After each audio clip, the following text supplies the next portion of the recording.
Well, actually, I wanted to start with, let's get into it. Is Brandon Curry gonna beat Phil Heath? Hands down. No doubt in my mind.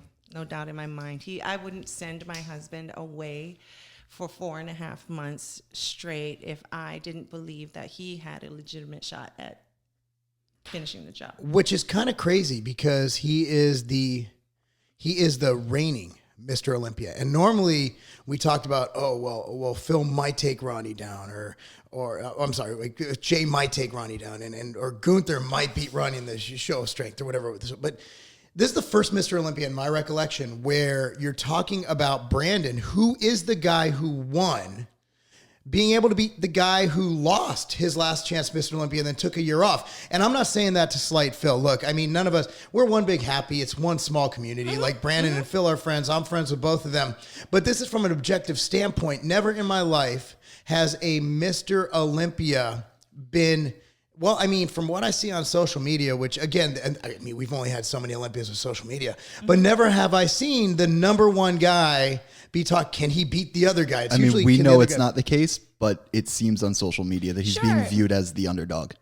But you know what? I think for Brandon's sake, it's a good thing, because it's not something he's unfamiliar with. He's very comfortable with being in that position. Second of all, I think that considering Phil's track record, he does have 7 titles under his belt. So majority of people, just that's all they look at. And that's what they determine, who their prediction is going to be on. They're looking at records and whatnot. They're instead of looking at other factors, which is what I'm looking at. Not just the record. You're talking about someone that's been off the stage by the time they get on stage, it'll be 27 months. It's over a 2-year period plus recovering from surgeries. And I think the most important thing is that Phil is healthy and it's exciting. Honestly, I think when we got the news that he was returning to the stage, I can't even explain it. We were so excited because of the way that people had responded to Brandon winning due to the circumstances of other people not being on the stage. It really gives him this opportunity that he wouldn't have been able to have otherwise. Say he came in again this year and wins again, but those other names weren't there. It'll kind of leave that stain. So this is a huge opportunity for Brandon, and he's in my opinion, he's the guy with nothing to lose. He doesn't have a legacy yet. It's his chance to really get rid of any doubt there. If he beats Phil, I don't people think need to shut up. No, I don't think that they will. I think that people are still going to say, okay, either Phil wasn't his 2013 version, or they're all people.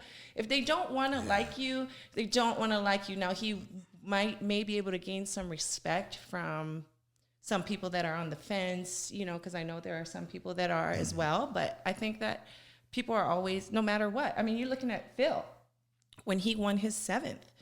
The backlash that he got, to me, was like a million times worse than what Brandon dealt with. When Sean won, man, we know a lot of other things. Most of these guys hate, and we've had top guys, former Olympians, even reach out and say, hey, stop talking to these people, just block them or just delete their comments. And I said, Brandon and I had this conversation months ago and made a commitment not to let those people get to us. I feel like if you are going to be blocking and deleting, that means these people are getting through to you. And it's affecting your ego. If you don't have an ego, no matter what anybody says, hey, go ahead. You want to be an ass? Go ahead and say something. Leave it out there. You can be the example of what's wrong.